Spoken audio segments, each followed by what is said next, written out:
en Televisa, de estos... Con Carmen Aristegui y el propio Javier. Que después estuvieron en estos espacios, y que bueno, ahora es una historia muy diferente. Incluso me llama la atención la imagen que veíamos al principio del programa, Pepe, de el Papa Benedicto XVI en una ambientación, digamos, atípica completamente de la que estamos acostumbrados a ver a los papas. No es en el carácter de la liturgia, no es en vuelo a Portugal, en un vuelo como en un actor político más, en un vuelo a Portugal, en un acto de control de daños, como lo hemos venido señalando, con un mensaje mucho más congruente, mucho más eficaz, mucho más de autocrítica. Tú habías venido señalando puntualmente estos 2 pasos para adelante y 1 para atrás, en donde de pronto se reconocían errores y luego se decía, pero el enemigo, pero hay quien trae una campaña, pero los medios en Estados Unidos.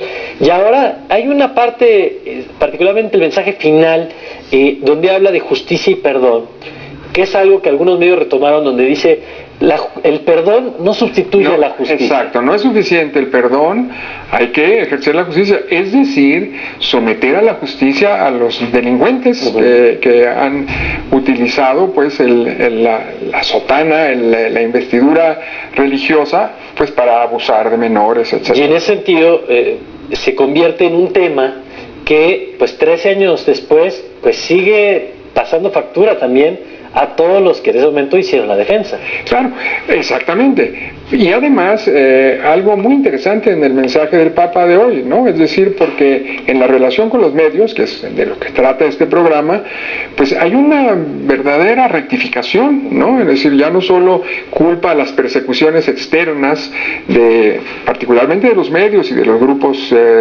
partidarios del aborto, de las parejas del mismo sexo, sino que además prácticamente, dice los expertos que han estado analizando este texto en el curso del día, hay una especie de satisfacción a los medios, casi de agradecimiento y hasta de disculpa por haberlos inculpado. Es decir, hay una apertura mucho más seria de lo que parecía al principio. Sí, ¿no? Y en ese sentido, dice, de tu contacto, de las entrevistas que realizaste para ese trabajo con los especialistas en religión, ¿cómo los ves ahora? ¿Cómo ven ellos ahora toda esta historia del caso Maciel? Fíjate, Mario, que en general un poco sorprendidos, sí, pero muy seguros de que va a pasar algo pronto en el Vaticano, que realmente el Papa Benedicto XVI en las próximas semanas, yo les preguntaba si iba a pasar mucho tiempo, si ellos creían que, de acuerdo al comportamiento del mismo Papa y de la comisión esta investigadora, si ellos creían que iba a pasar mucho tiempo, y me decían que no,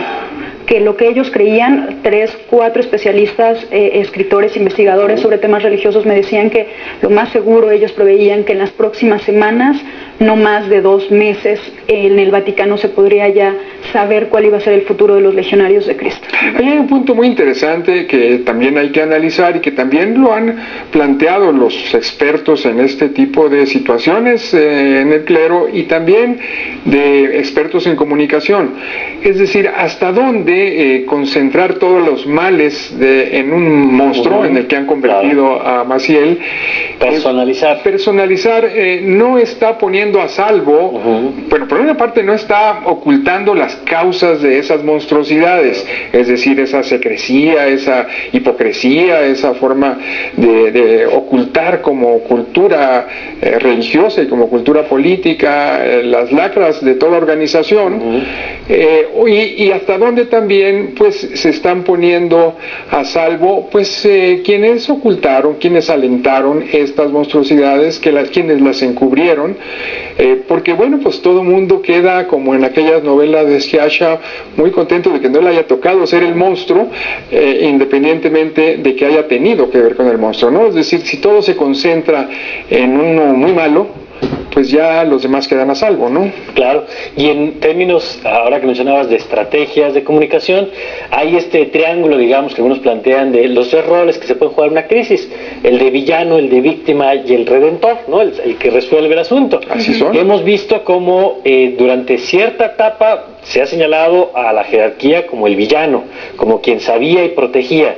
Lo hemos visto también en un movimiento, particularmente en las últimas semanas, hacia convertirse al rol de víctima. Es decir, hay un complot en mi contra. Exacto. Y pareciera que en esta nueva etapa si es que lo que te decían estos especialistas se confirma en los próximos días, asume el rol del redentor, es decir, de quien llega a aplicar la justicia, a sancionar a los responsables y quien conduce, quien tiene mejores condiciones para conducir la crisis. Ese es un punto. El otro también es muy importante, es decir, en estas fases, como que hubo una decisión de todos los que alentaron, encubrieron a Maciel de decir, este producto ya no tiene salvación, fuera al caño, ¿no? El problema es que estos se ponen a salvo.